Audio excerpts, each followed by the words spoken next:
everyone, and welcome back to another Chit Chat with Cass. So I am once again joined by my dad. Hello. What's up? So we are back doing another Star Wars episode. We are now on Attack of the Clones, and we literally just watched this movie, like, minutes ago. Yeah, we just finished it. We always rewatch the movies before we do each episode, but we just finished this one. So it should be pretty fresh in our minds. So before we dove into Attack of the Clones, this is the first Star Wars episode that we've done since we actually went and saw a symphony of Star Wars: A New Hope. Now, if you guys follow me on social media, you know that I went and did this. I actually posted a vlog about it as well. So, what did you think of seeing New Hope in a group of people again? Oh my God, it was awesome. It was so cool. It was so incredible to be in a gigantic room full of mostly Star Wars fans. Oh, yeah. And, you know, the symphony played every beat of the music except for the cantina. Yeah, that they didn't play. They did not play, because I was very curious what they were going to do with that. But, I mean, they played every bit of the movie music along with the movie, including the 20th Century Fox. Yeah, dun, dun, and dun, everyone dun, freaked out. Bum, bum. Everyone freaked out. The whole place was screaming when they did it. And it was so cool to see the symphony down below. We had a big screen watching A New Hope up above. And it was just incredible. And the thing I was the most amazed with is I haven't seen Star Wars in a group of people since 77. But the reactions that characters were getting, I mean, when you hear Han Solo, I'm Captain the Millennium Falcon, you couldn't hear it. Everyone was like, yes! Because the whole place is screaming. But the thing that surprised me the most was, I think the most favorite character reactions were C-3PO. 3PO got a lot of laughs and applause. A lot. It was crazy. And, I mean, when Alec Guinness comes up, he got applause you too. could not hear the movie. Yes. And because the crowd even drowned out the orchestra. I mean, yes. it was an amazing experience. So my whole thing when I heard about this concert happening was like a couple things. A, if you don't know, I'm a Star Wars fan. I've never seen A New Hope in a movie theater because I was not around in 77 and I didn't see any of the re-releases or anything. So I wanted to see it in a big place with a bunch of audience. I'm also a huge fan of John Williams, so of course I'm going to want to go listen to his music. And then 3, I spent some years in orchestra, so I have a love for watching orchestras.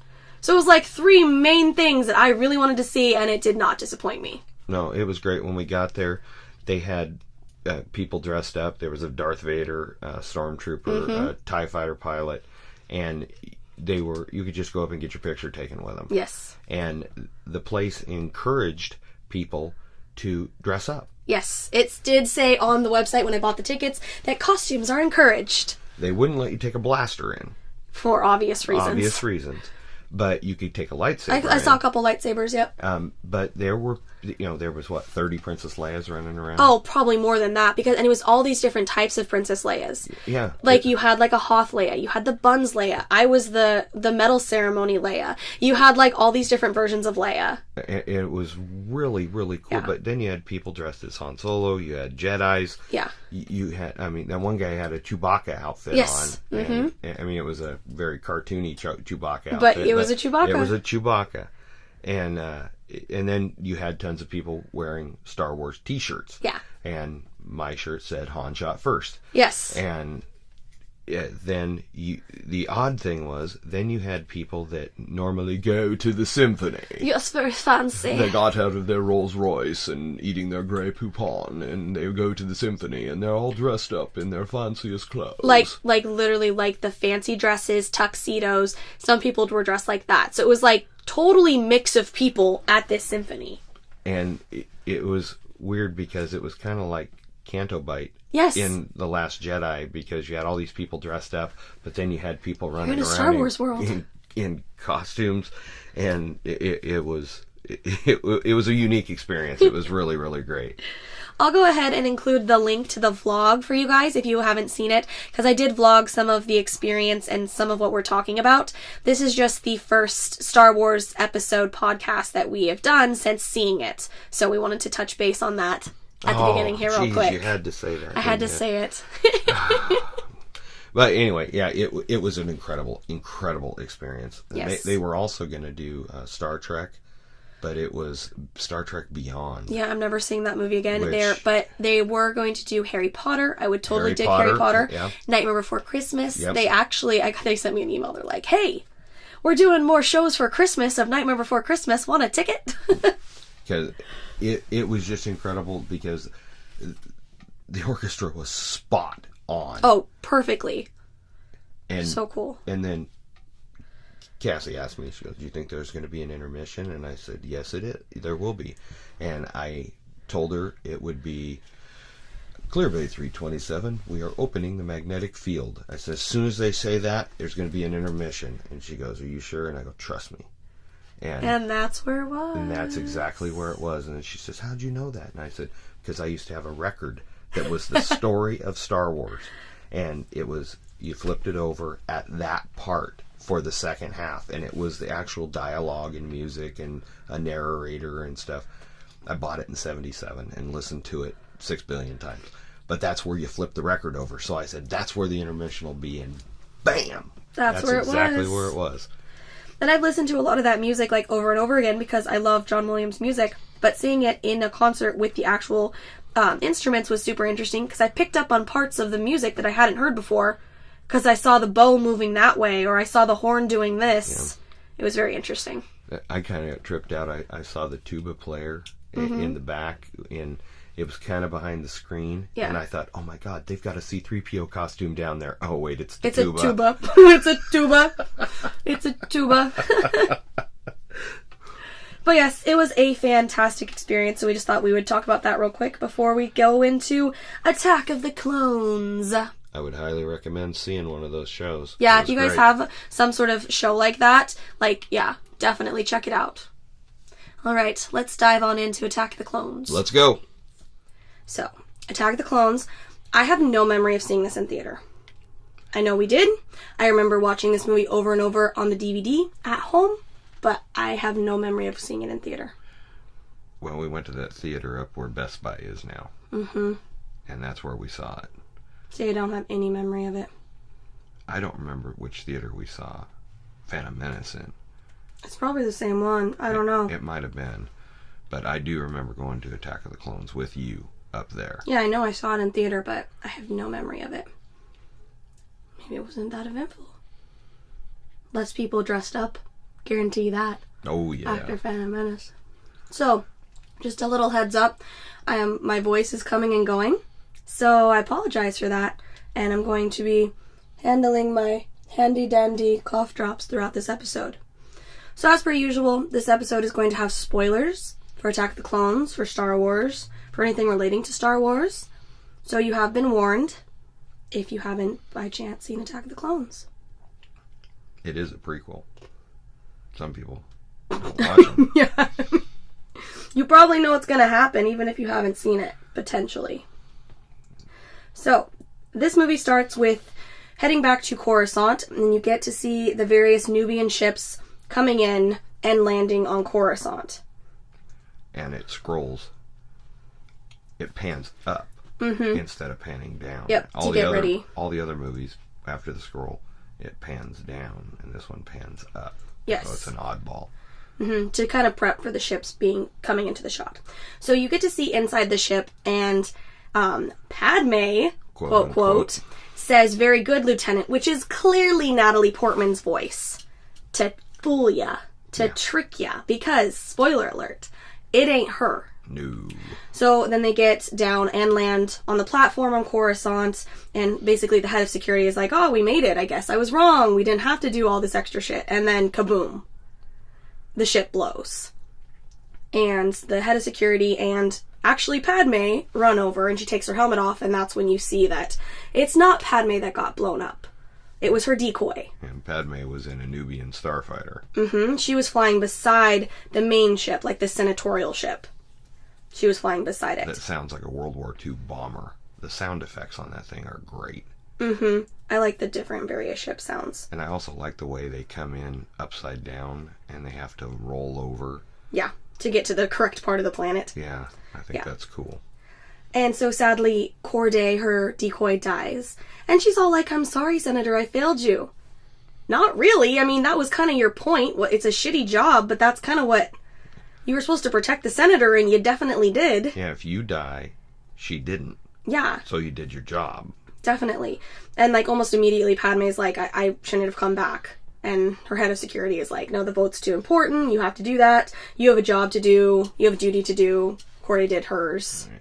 Type of situation. But that part was always sad. It's Captain Typho this time. Captain Typho, because they recasted. Not Captain Panaka. Because Captain Panaka wanted too much money. And they said, oh, we'll just recast it as 10 years later. Yep, which makes sense. Especially since it would most definitely change. That was the head for the Queen. Now she's a senator. Yeah. So the security could easily change. It fits. Yeah. But he creepily looks like another character in the movie. Yes. It was interesting casting on their part. I don't think they made that connection. Yeah, because every time I see him, he looks like somebody we're going to see a little bit later. So after that, you basically jump to Palpatine talking to the Jedi about the vote. And we had said that they're already, at the beginning of this, they're already trying to age Ian McDiarmid because it's very clear that, once again, George Lucas didn't completely know what he was doing because there was no need to do that when he gets electrocuted in the next one. Exactly. There wasn't a need to age him that much. But he obviously didn't know he was going to do that. No, so he doesn't know a lot of things he's going to do. He started aging him to try to make him look like the crusty old man from the Emperor, yeah. Return of the Jedi. But he didn't need to, because in the next movie he gets electrocuted, so that's what causes it. In the beginning of the movie, he looks like he did in Phantom Menace. Yeah, it's weird. Maybe he went to a spa, like in Alderaanian spa. With Bail Organa. Yes. So Padme comes in and is talking to Yoda and the different Jedi, and she immediately thinks that, Count Dooku is behind it. And for whatever reason, Mace Windu is he used to be a Jedi. It's not in his character to assassinate someone. Where you been? He's not a Jedi no more. No. He bad. He's a bad person now. He's a Sith Lord, okay? Yes. Yeah, so I don't know what that was all about. Throughout all of the prequels, Samuel L. Jackson, who is an incredible actor, has shitty lines. Everyone has shitty lines, as we will learn in this one. But he does shitty deliveries. So does everybody. I mean, literally, except for Ewan McGregor, Ian McDiarmid. Who else did we say? Bale, which I just said. Bale is in the background of this shot, and he's my favorite background character. Jimmy Smits. He's great. He's great. He's not good, but he's not bad acting at all. Heck, he towards the end of the movie, he has a scene where he doesn't say a word, but he's acting his ass off. He is really good. So there are a few people here and there, but some of the main ones, and I think that's a lot of people have problems with the prequels because of the weird acting, because of the directing.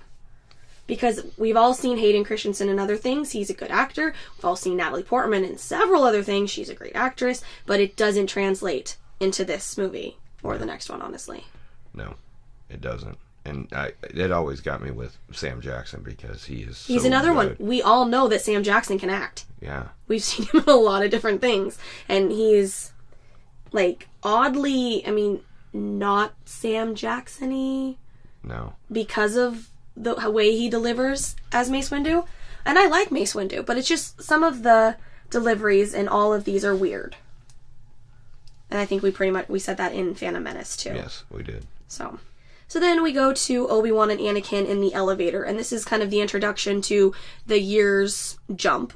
Obi-Wan is obviously older. Anakin is clearly older. It's not Jake Lloyd anymore. Right. It's Hayden Christensen now. And, for just the short time it was between filming, they really made Ewan McGregor look older. Yeah. The beard, the hair. I think they do that successfully in all three of them, from Phantom Menace to Attack of the Clones. They do a great job. He ages. And he doesn't look like that in real life today. No. He doesn't at all. So no, they did a great job with Ewan McGregor. I'm still I a feel huge like, fan. I feel like they did a lot of work for Obi-Wan. Like, that was like the character they got right. Well, in all aspects. They had to work him into Alec Guinness. Yeah. You know, so they were working really hard. And then obviously you have to, like, Ewan McGregor obviously did all the work to successfully merge himself into Alec Guinness, which he does. Flawlessly. And you said you like the Jedi mullet. I like the Jedi mullet. It doesn't bother me. Some people really hate it. Some people really hate it, and I love his hair in this. I think it looks cool. Of course, I had a mullet back in the 80s, so... Maybe that's why. Maybe that's why I don't find it as ridiculous, but... And of course, you know, Anakin is nervous about meeting Padme. Dear God. Bro. Anakin Stalkwalker. Seriously, Bro, calm down. Calm down. He's very... aggressive in this movie. It has gotten worse and worse as I've gotten older, because I didn't get it when I was a kid, and now it's even worse now. And then obviously right after they get off the elevator, Jar Jar is there to welcome them, because we had to keep Jar Jar around. Why?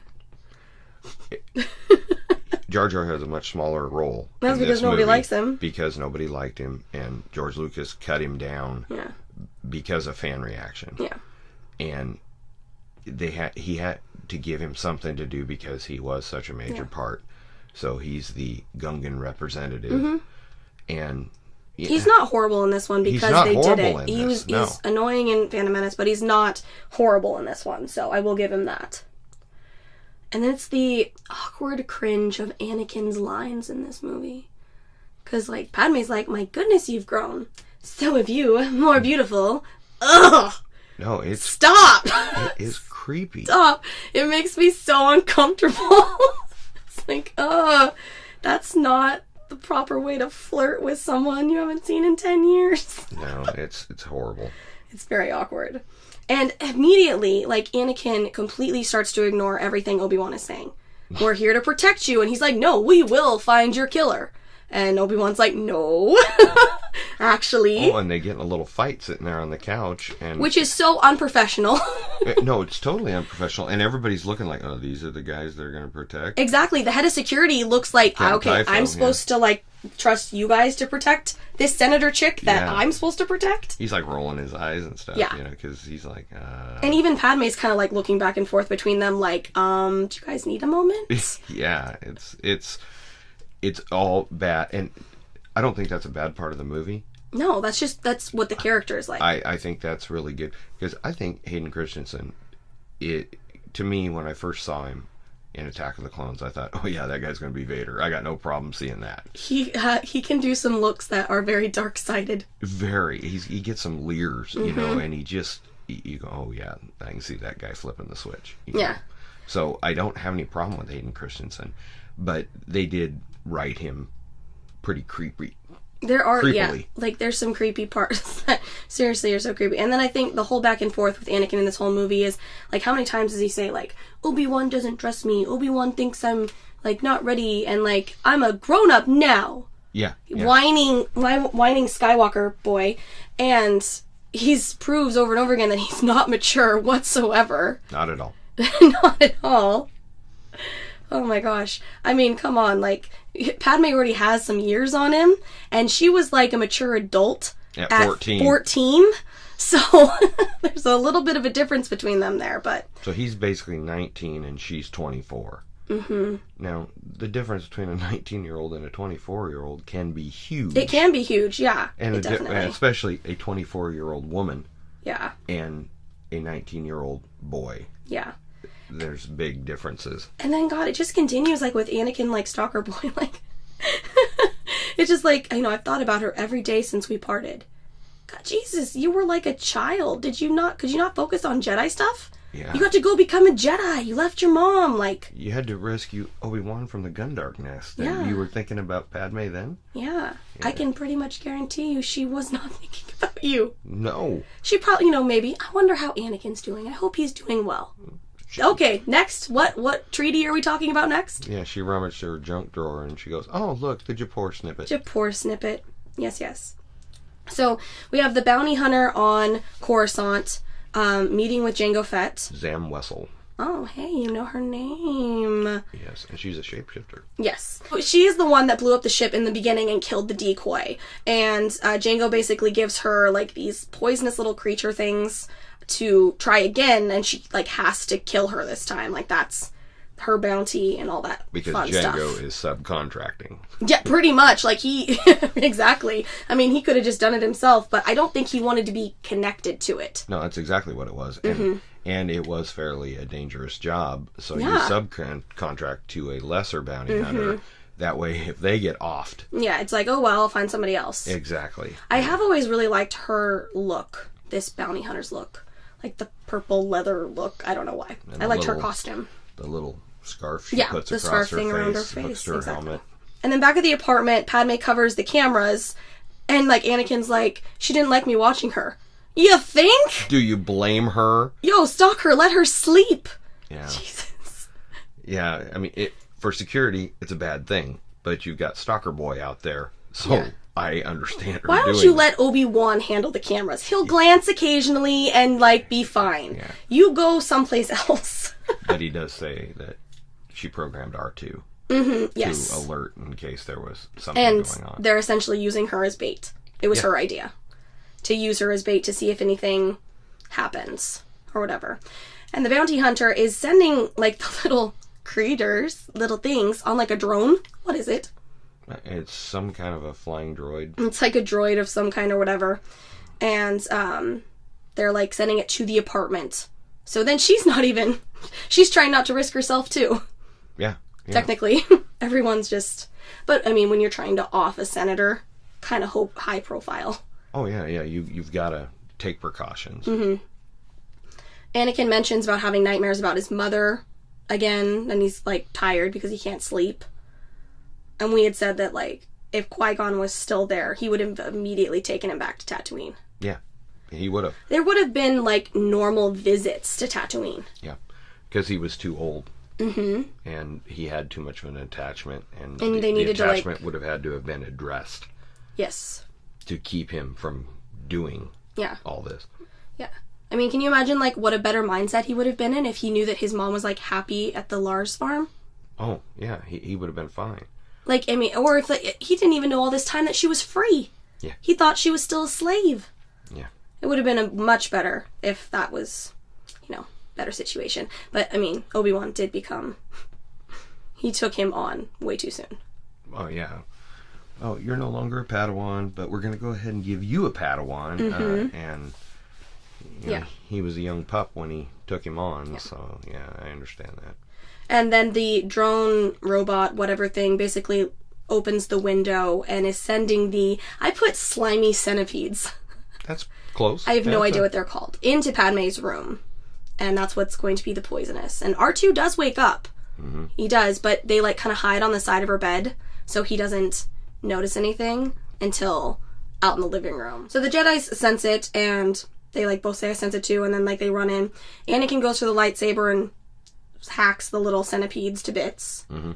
And then Obi-Wan dives for the window where the drone robot is, which is so funny to me. Well, he doesn't even hesitate. He just he sees it out the window and he dives straight out the window. Now what's funny is they just got into a fight about how they weren't going to go after the killer. And then Obi-Wan dives out the window to catch the killer. Yeah. Yeah. You're sending mixed signals to Anakin. What is he supposed to do? And what I said when we watched it was, you know, this goes back to Yoda and Luke. He is reckless. So was I, if you remember. Mm-hmm. And that's a very reckless move. You think? Oh my god, how many floors are there? You're on the 50th floor and you just dive out the window. So at that point, Anakin runs downstairs to grab, like, a speeder and catch up with them. Because, you know, Padme's fine, she's got her handmaiden, she's all good. And we're flying through Coruscant. Like, Obi-Wan is holding on to the little robot thing, and Anakin's trying to catch up behind. No thank you. I have no interest in flying through Coruscant in a speeder or hanging off of a little robot. No.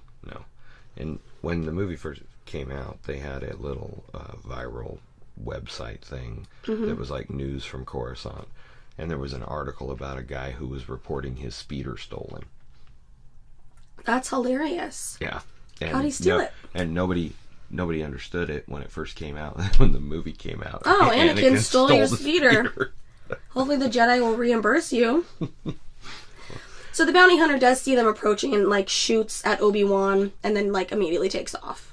Shoots at the robot, I'll say, because... She shoots the droid. Mm-hmm. She does not shoot Obi-Wan. To me, if someone's chasing you, you might want to shoot the dude. Mm-hmm. Kind of a not very good a sniper. And Obi-Wan falls, and then that's when Anakin is, like, diving in to catch him, basically. Yeah, I'm trying to get under him. Mm-hmm. In the mix of all of the random levels of traffic. Yeah. No, thank you. I don't even like the freeway. Yeah. I don't know how you drive in that stuff. Mm-mm. And then you have, what took you so long? Oh, you know, Master, I couldn't find a speeder I liked. See, there are some good lines. Yeah. Open cockpit, power levels. Yes, exactly. Yeah. So then they're just, like, chasing after the bounty hunter, going, you know, through a video game. Through a video game? That's what it looks like to me. It's very digital. When Zam is going through that tunnel, mm-hmm. that to me looks like a level of a video game where you're right. trying to dodge the other stuff. Right. And then, you know, Anakin's crazy driving, like, sorry, Master, I forgot you don't like flying. Flying I don't mind, but what you're doing is suicide. Yeah. They go through, like, power couplings, and then they almost, like, lose her in traffic. It's all very, like driving race scene type of thing. Yeah, you know? It's like a flying video game. Mm-hmm. It really is, because you've got the things to avoid. If you hit the things, it slows you down. Yeah. And that's how I've always taken that. Yeah. And then Anakin jumps out of the speeder when I'm assuming he senses her below them, because there's no way you could see down there. Well, he looks down. But, I feel like how could you focus on that? There's a lot of levels of traffic. Yeah, and then he just bails. If you'll excuse me, I hate it when he does that. I used to watch this movie a lot. But to be fair, you just jumped out the window. Yeah. At least he didn't go through a thing of glass. Yeah. Or whatever the equivalent of Star Wars world is. And Anakin lands on the speeder. So definitely some Jedi flying there. Yeah. Guiding or whatever you want to say. Because using the Force to guide him as he's free falling. Yeah. I do really like when he's trying to get into the cockpit with his lightsaber or to cut a hole. And it flings back. And Obi-Wan just, like, picks it up and sets it down in the passenger seat. Yep. He's just like, oh, he's losing his lightsaber again. Let's set it right here. It becomes a habit. True. And then we are crashing onto the street, and Anakin is chasing her. She runs into the bar, and Obi-Wan lands all gracefully. There's like a crash, and then Obi-Wan over here lands all gracefully. Yeah. In a parking spot. In a parking spot. He parallel parks really well. Wow. And so then they head inside the club. And then, why do I feel like you're going to be the death of me? Well... Probably because he's going to be. Probably because... And it's like a Star Wars sports bar. Yeah. There's a droid football game on, and what kind of looks like a horse race, and I said, is that the horse race from Canobite? Could be. And Anakin does suggest that she's a changeling. Yes. Which is basically a shapeshifter. I think he is a she, and she is a changeling. Yes, exactly. And in this bar, that's where you get the cameos? Cameos of Jar Jar and 3PO, the actors that play them. Ahmad Best and Anthony Daniels. You get to see them outside of their makeup. And I think that's cool. I like when they do that with different things, when people are in a lot of prosthetics, like, there's no prosthetics with that, but a costume and or a CGI thing. I like to see people's... That way the actor can actually be seen in the movie instead of just as the character. Yeah, and then it goes to one of my favorite parts probably in this movie. You don't want to sell me death sticks. I don't want to sell you death sticks. I don't want to sell you death sticks. You want to go home and rethink your life. I want to go home and rethink my life. Which is like, it's a go back to, these aren't the droids you're looking for. Exactly. That's exactly what it is, and I love it so. And then, you know, I mean, I feel like this whole scene is a tie back to Tatooine and New Hope. Because the way that Obi-Wan chops her damn arm off in the bar. Yeah. And everything. And, Jedi business. Go back to your drinks. Yeah. But I like the way he's facing the bar, but he senses her and he exactly just turns around and... I do like how that part's filmed because you aren't aware who she's approaching. No, she approaching Obi-Wan or Anakin? It looks like she's behind Anakin, and then you find out she's behind Obi-Wan. Yeah. And I do like the way that's shot. Yeah. And they take her outside and they're trying to figure out like who sent her, who hired her, whatever. And Anakin goes dark real quick. Yes. Tell us now. Like he goes really dark real quick. And then Jango, well, spoiler alert, it's Jango, haha, darts her. Yeah. And she dies. I have no idea what she's trying to say. At the very end? Yeah. I have heard that is a death chant of her race. Like a prayer or something? Yes. Okay. Yes. She's speaking in her language. Because I was like, was she supposed to be saying Jango Fett? Because that doesn't sound like it. El Slanti Slimo or something like that. But I never knew what that was. Right. But one of the podcasts I listened to, that's what they said. So then at the Jedi Temple, we're doing the council, and now they are approving Obi-Wan to track down the bounty hunter that's going after Padme, and Anakin is to protect Padme now. That was a bad decision. Oh, Lord, yes.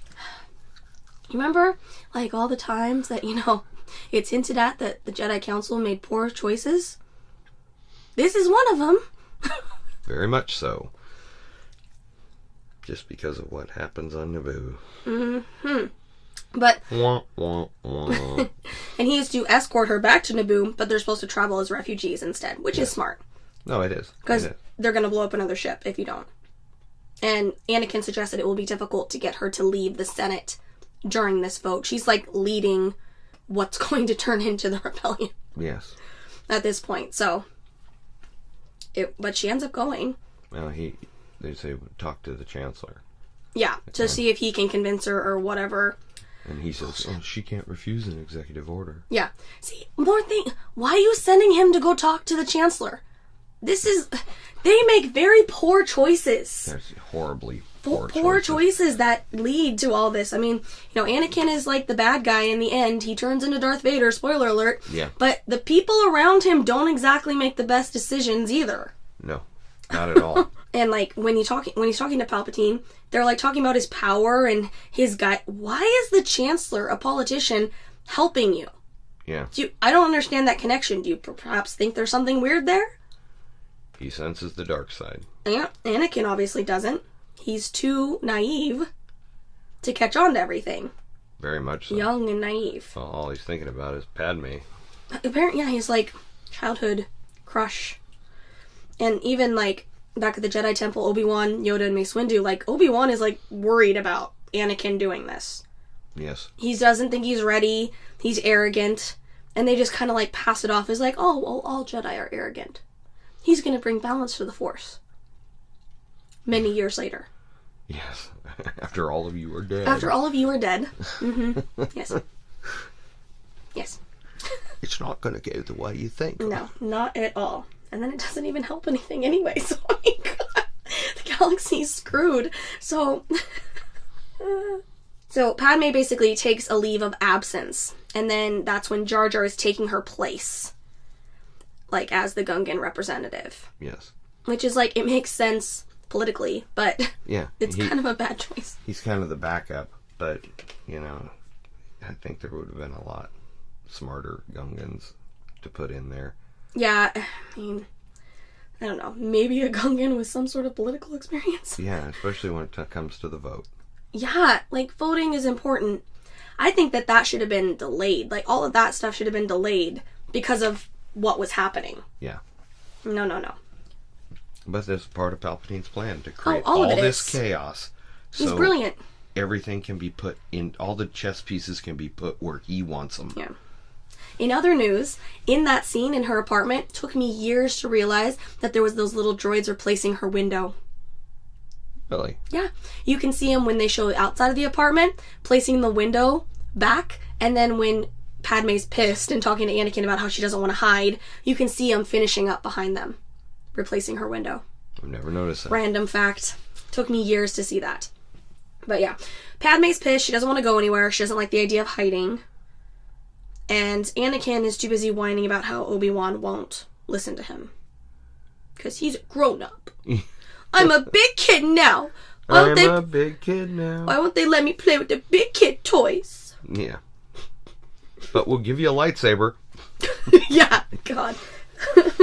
To be fair, they probably give the younglings little lightsabers. Oh, jeez. Well, they did. They had little lightsabers when they were in class. Yeah, like, he goes on, like, and on about Obi-Wan, like, in some ways, I'm really ahead of him. I'm ready for the trials.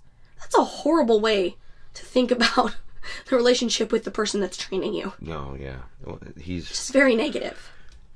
He's far too arrogant and... Whiny Skywalker. Whiny Skywalker, exactly. Yeah. And then you go creepy again. Don't look at me like that. It makes me uncomfortable. Jesus Christ. And then he's like, oh, Anakin. Jesus Christ. Creeper. Yeah, he is creepy. It gets better. Yeah. The him and Padme thing as the movie goes on. Mm-hmm. But in the beginning, he's just so creepy. So, to the transport, Anakin and Padme are leaving Coruscant to head back to Naboo on one of the refugee ships. And it's kind of like the send-off. Dorme, her, like, handmaiden, is worried about her. Her security guard dude is kind of worried, too.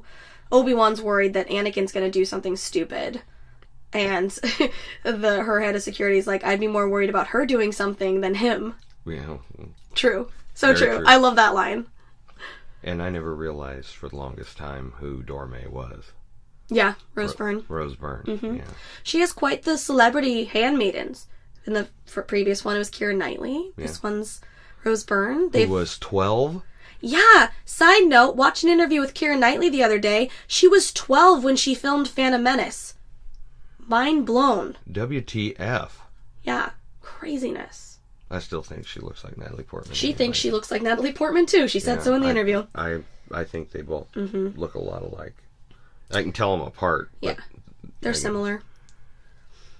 So then Obi-Wan goes to, like, the cafe, trying to figure out more information of the dart. To see Dex. Obi-Wan! Yeah. And they offer him Jawa juice. So question, we were debating this. Did they were trying to play on the words like Java juice, like coffee? Or did we kill a Jawa? And squeeze him fresh. Yeah. Or did they pulp him? I don't know. Did they take him to, like, the squeezing room? In Willy Wonka? For the blueberry room? Maybe. Questions. Little things you catch. And he basically says that it's a Camino saber dart. Yes. And this guy has a mustache. That I never noticed. That I never noticed until I just watched it tonight. I think it's the Joker from Batman 66. The mustache we never noticed. Oh, maybe. Maybe no one noticed it. So after that point, Obi-Wan heads to, like, the Jedi library. Because he's trying to find more information about Camino. Yeah. And the librarian is trying to... Jocasta Nu. Okay. She's in the video game. She doesn't last very long. No, she does not. He can't find Camino in the archive charts. And she kind of gets, like, real snippety. Like, if it's not in our records, it doesn't exist. That's a typical librarian. Yeah. And he's just like, no, that's impossible. This is, like, real. And so he continues on with his research on the little dart. And then you bounce back over to Padme and Anakin on the ship, heading to Naboo, and they're just, like, talking. And Anakin's overly flirty and overly cringy, and... And the bartender tells R2 to leave. No, droids. You're a droid. Yeah. That's rude. And he's serving drinks. That gives him experience for Jabba's Yeah, fail he told barge. Jabba that he'd done it before. Most definitely. Obi-Wan goes and sees Yoda and with the younglings. I love this scene so much. It's really good. I love Yoda. I love Obi-Wan. The younglings are adorable. Yeah. I love all of them. And Yoda's a little bit like senile Yoda from Empire. Yeah, because he's like teasing. Yeah, exactly. Teasing. Lost a planet? Master Kenobi has. How embarrassing. It's really a good delivery. Yeah, I really like that scene. And then, like, the kid suggesting that someone erased it. Yeah. Because it's just like, well, duh, yeah. Thank you, little munchkin, for telling us what we should have already thought of. The stars are moving around, in gravity's pulling the stars around, but there's nothing there. So the Jedi archives say. Yeah. Yeah. And then they wonder, Obi-Wan and Yoda wonder, like, how that would have been erased. And Yoda's like, well, only a Jedi could erase that. Yes. So that's a little worrisome. once they're arriving on Naboo, Theed, specifically. Theed. Did you see the Theed? Theed. Theed. Yeah, I got Sometimes he misses what is Theed and what is Alderaan. And they're basically going to check in or talk with the Queen at that point. They mentioned that Padme was almost asked to serve another term as Queen. They almost, like, changed the laws to let her serve, but she was done.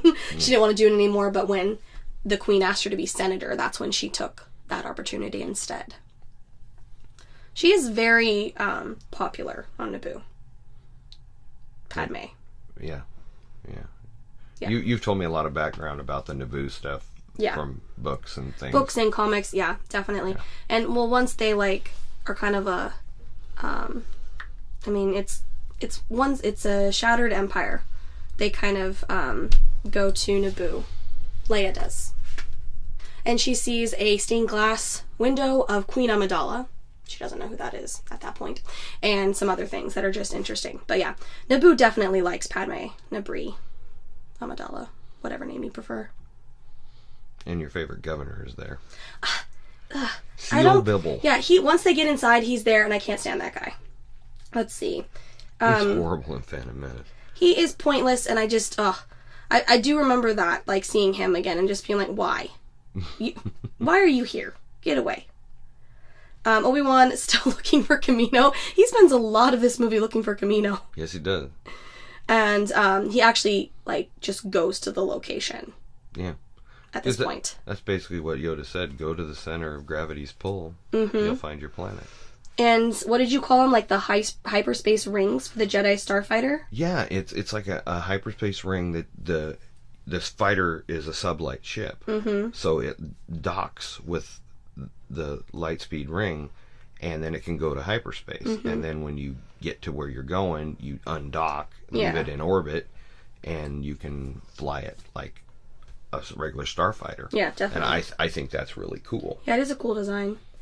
And he arrives to a very rainy Kamino. It's horrible. Stormy, rainy, all that. And then, Master Jedi, the Prime Minister has been expecting you. I'm expected? He's like, I didn't even know anyone would know I was coming. Like, what? After all these years, we thought you weren't coming. And Hugh McGregor's acting in this is really funny because he just is trying to go along with it because he has no idea what's happening. Yeah. He's going to investigate a dart, and he's getting a whole lot more. Yeah. Than he just is totally just going along with the story, and then they're like, "Yeah, Master Sifo Dyas placed the order," and he's like, "What the fuck, order? Order for what?" And they're talking about died almost 10 years ago. They're talking about like I can't remember the word that they used, but units. Yeah. So for a while, you don't know what they're talking about. 200,000 units are ready to go, with 1 million more on the way. Yeah, and then he's like, the army. Dun, dun, dun. And see, that's a part of this movie that's always bothered me, is because nobody's ever heard of Sifo Dyas. Mm-mm. And all of a sudden you bring up Sifo Dyas. And who the fuck is Sifo Dyas? I think Sifo Dyas is Palpatine with a fake name. That's what I take it as. I always wondered if it was Dooku. Or, well, either way. Either way. And because later Django says he was hired by a man named Tyrannus. Mm-hmm. At the end of the movie, you find out Count Dooku is Darth Tyrannus. Well, it very well could have been either Palpatine or Count Dooku that did the order. And if this was like a Jedi that had died, like before Obi-Wan's time, oh, well, he just died. I'm going to use his name. It's like when people steal someone's identity. Well, according to that, he died almost 10 years ago. So when did they place the order? I don't know. That's confusing. So was it before he died? Was it after he died and they're using it? And at that point... No, but they say something to the effect of that the order was placed around 10 years. Because when we were just watching it, I thought the order was like almost immediately placed after Phantom Menace.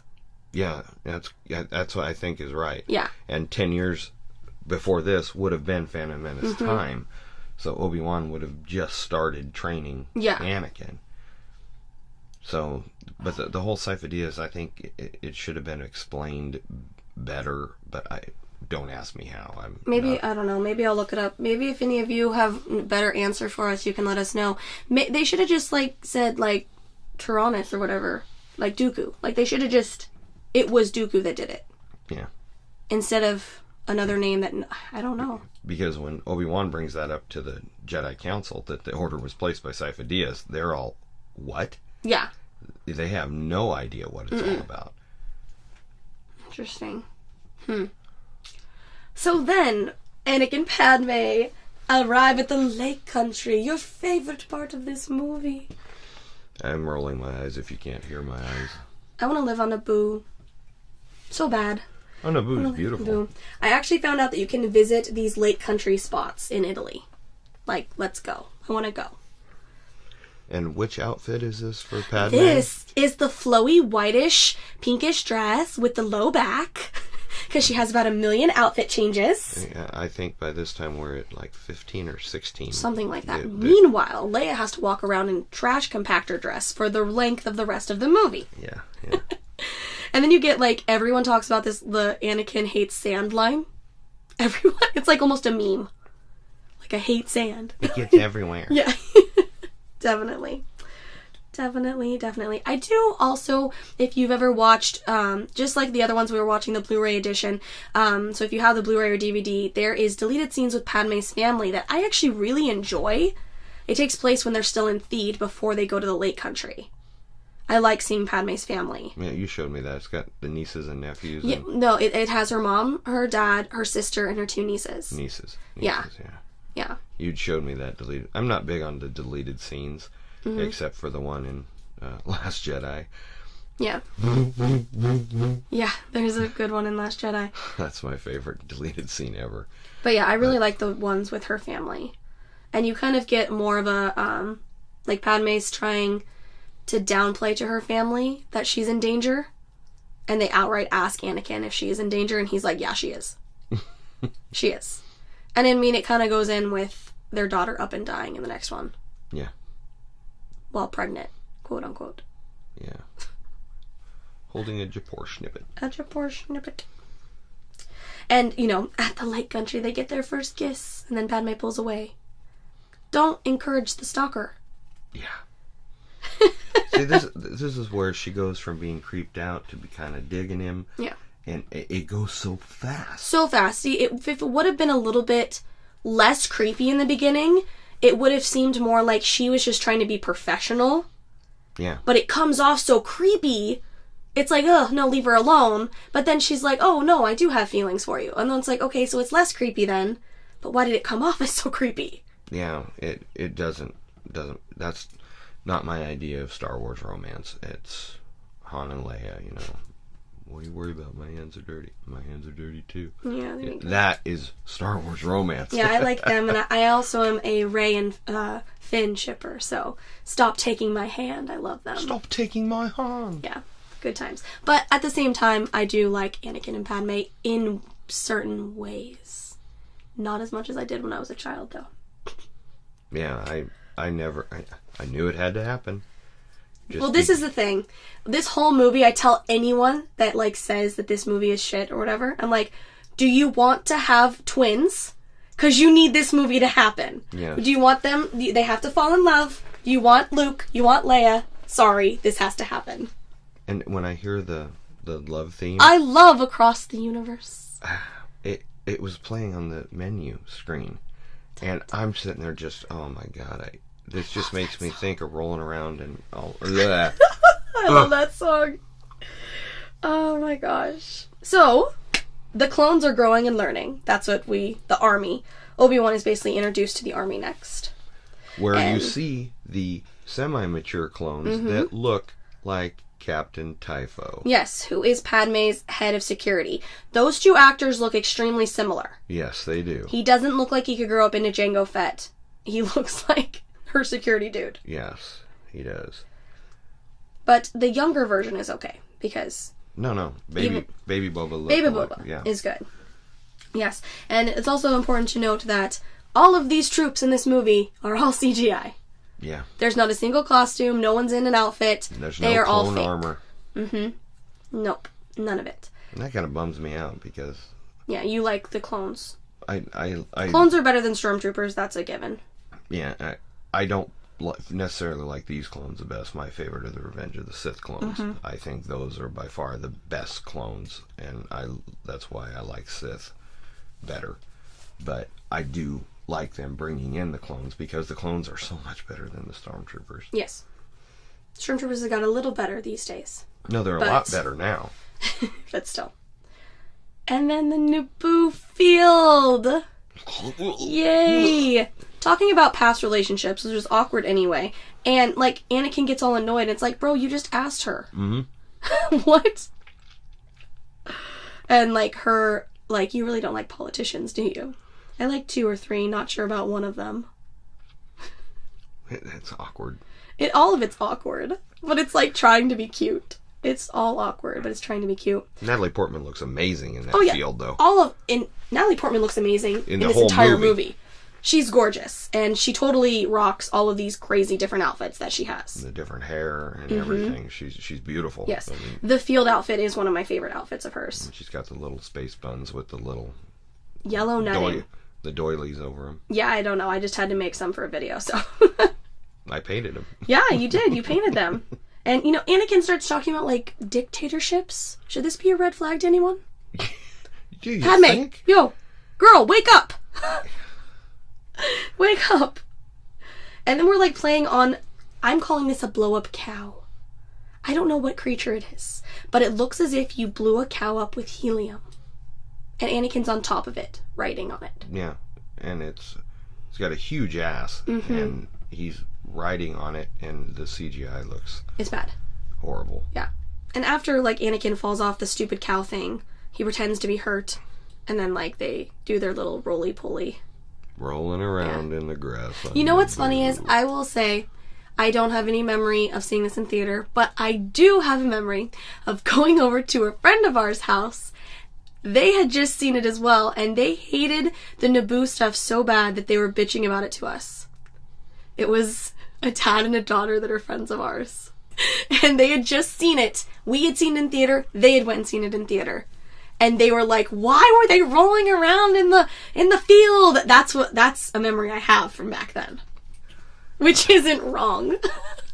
See, I don't hate this movie as much as I don't hate Phantom Menace. It's just my least favorite. Mm-hmm.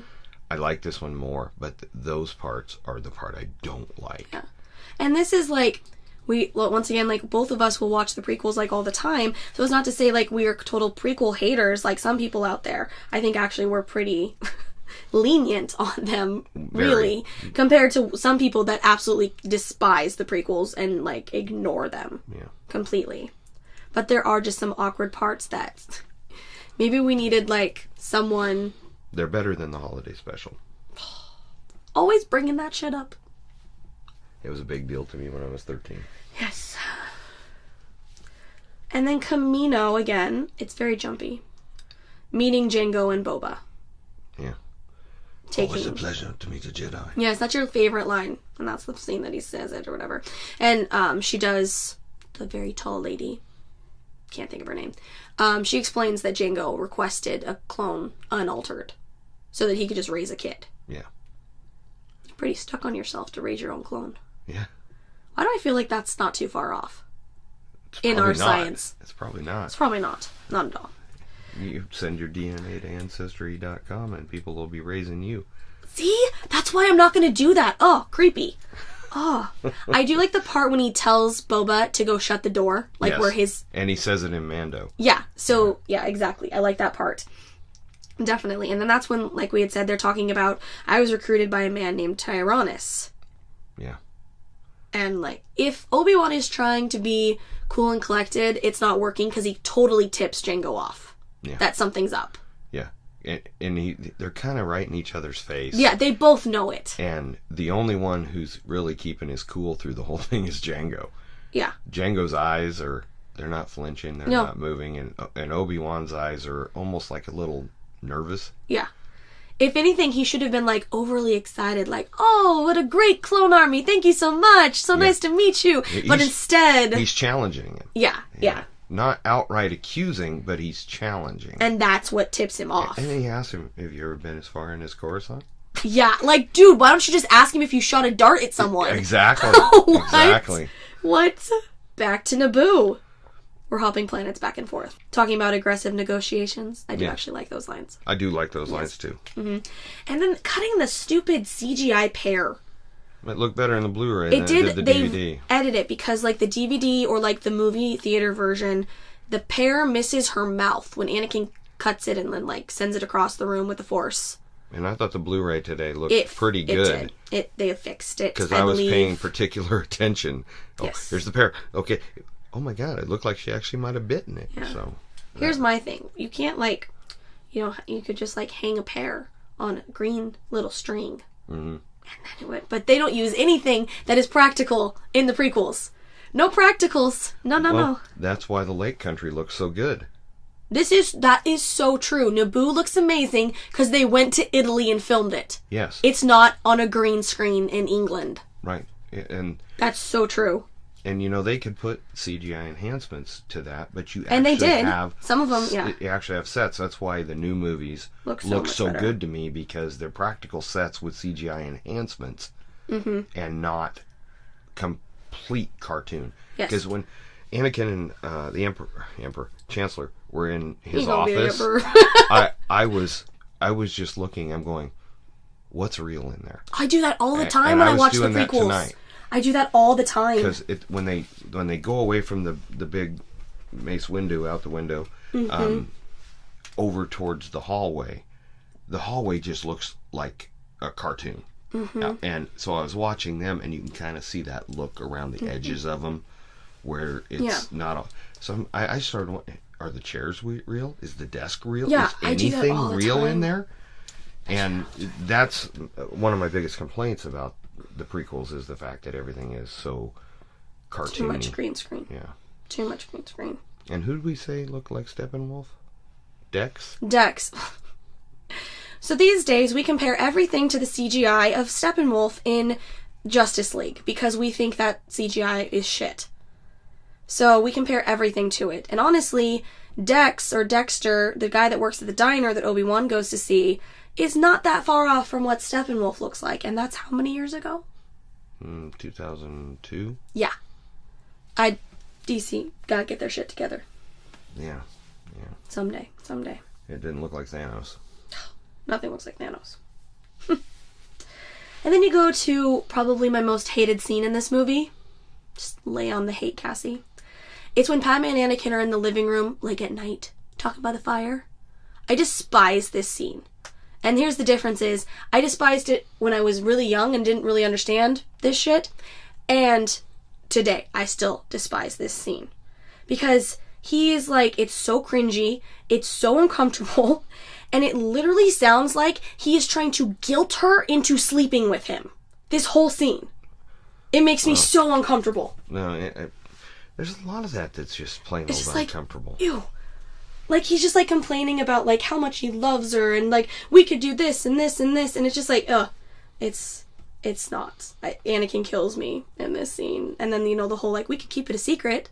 We'd be living a lie. Are they going to start singing, "Do it for your country"? Oh, the old red, white, and blue from Grease 2? Anyone watching this movie? Since you gave me shit on the podcast about liking it. If anyone... Never watch Grease 2, you guys. Never watch Grease 2. I hate that movie. I don't hate it. Yeah. Back to Camino. Dun dun dun. I only take a Grease. I haven't said Star Trek the whole time, and I go to Grease. I know, right? Random. So, Obi-Wan is leaving and sending a message to the Jedi Temple to, like, let them know what the hell he just figured out. Like, whoever placed the order didn't have approval from the council, is basically what Mace Windu and Yoda say. They have no idea what he's talking about. They're quite shocked. Yes, exactly. And then you go to Anakin having a nightmare about his mother. And, the timeline is really odd with this movie. Because Anakin and Padme are having, like, several days here. And he is still on Camino. Yeah. I mean, I know that different planets will have different, like, day cycles. But I'm just, like, looking at my outline and Obi-Wan's still on Camino. Meanwhile, they've They've arrived, they've had dinner, it's a new day, they've went and played in the field. Now Anakin's sleeping again and having a nightmare. We're about to have another new day, and still Obi-Wan's over there on Kamino.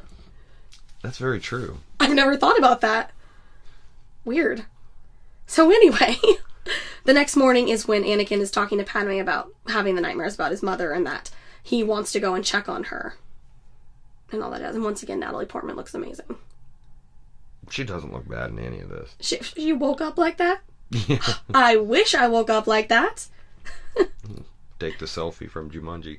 Yes, there you go. And then we're back to Kamino where Jango and Boba are trying to leave. Yeah. The timeline is weird. Because the council says, stop the bounty. Stop him. hunter. Yeah, stop it. So that makes it seem like that's, instant.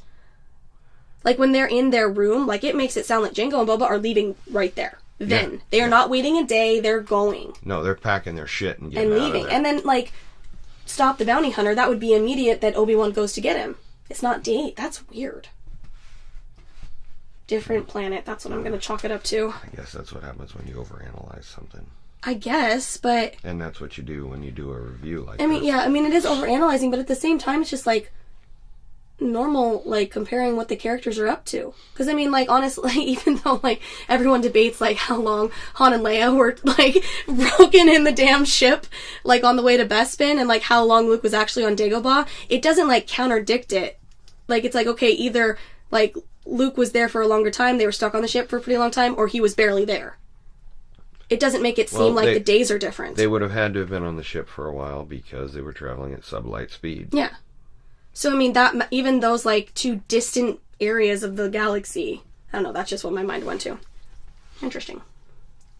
So, Jango and Boba are trying to get away, and it's the rainy bounty hunter Jedi fight, which is a pretty decent fight. It's a good fight. Mm-hmm. I like it. The rain is always interesting. I like rain fights. I think they add an element. And it doesn't look so cartoony in the rain. Probably because it's a real rain machine. Yeah. And I like hearing the sizzle of the raindrops hitting the lightsaber. And it's literally lightsaber versus explosion versus ship guns versus Rocket Jango's pack. gun. It's craziness. And I was trying to pay attention and I didn't look throughout the rest of the movie if the lightsabers looked better in this. Because in the previous one in Phantom Menace, we said they looked like something from Toys R Us. Well, I looked when they're on Geonosis and the two Jedi throw lightsabers. Did they look better? They looked better. Okay. It didn't look close enough. Yeah. But they weren't distracting like they were in Phantom Menace. They looked like Phantom toys. Menace, it looked like, that came off the shelf at Toys R Us. And the ones they threw to him, which is really the only hilt you get a good look at, they look good. You kind of see it when Anakin breaks his later on. Yeah. But it's also quick. I think the worst part of Phantom Menace is when they zoom in on it on Qui-Gon's belt. No, that's when that's it looks... Toys R Us right there. Yeah, and we have that one. Yeah, that was... We went and bought them. That was what was weird to me, is that it didn't look like a movie prop. It didn't look anywhere near as good as my Force Effects hilt that's downstairs. No. That's the one I use in videos. Yeah. I don't use the little kid toy ones. No, because that's that's metal and it's got rubber on it, and it's a sweet hilt. Yeah. And during this fight, Obi-Wan actually falls over the edge, and he's hanging by wire, and then it gets cut or something.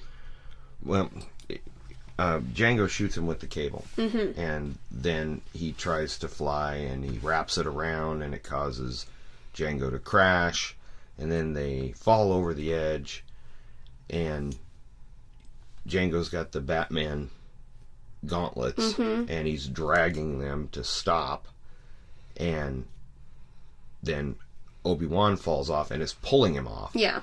It's like Die Hard when Bruce Willis goes through the window and then the reel that the fire hose is on falls down and it's pulling him down. And that's when Jango hits the button and cuts the cable and Obi-Wan falls. And then he's very quickly scrambling to grab the wire again and throws it up and attaches it and swings.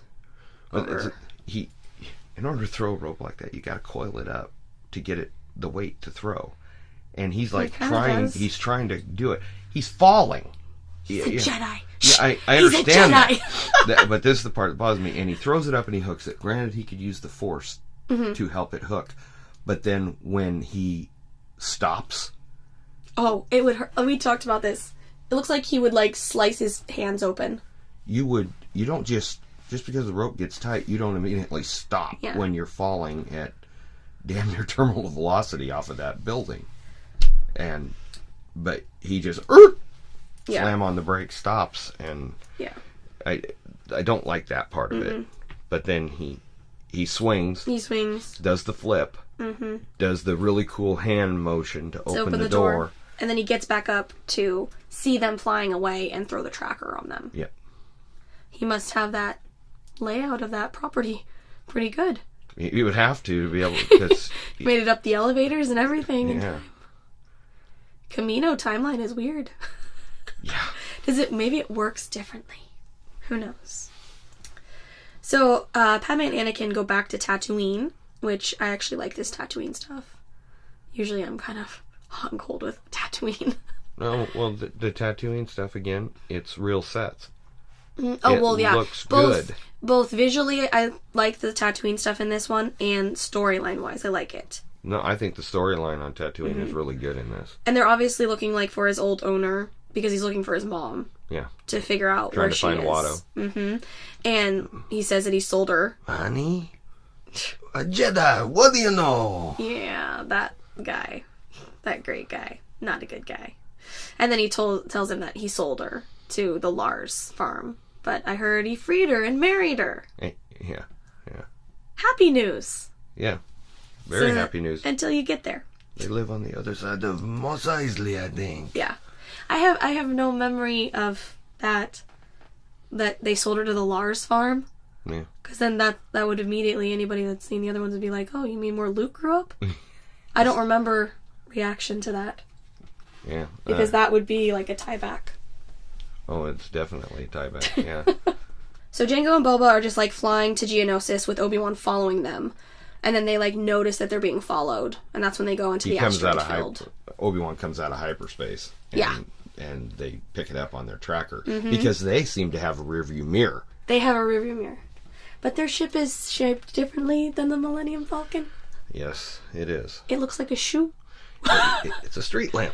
It's a street lamp. It looks like a shoe. It's an odd ship. Yes. And then they start like throwing out the seismic chargers to blow up around them. Yeah. I love the sound of the seismic chargers. Charges. Chargers. The thing that goes boom. Yes.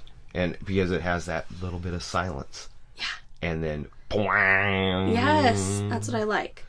And no one had to tell the theater that it's supposed to be there like Last Jedi.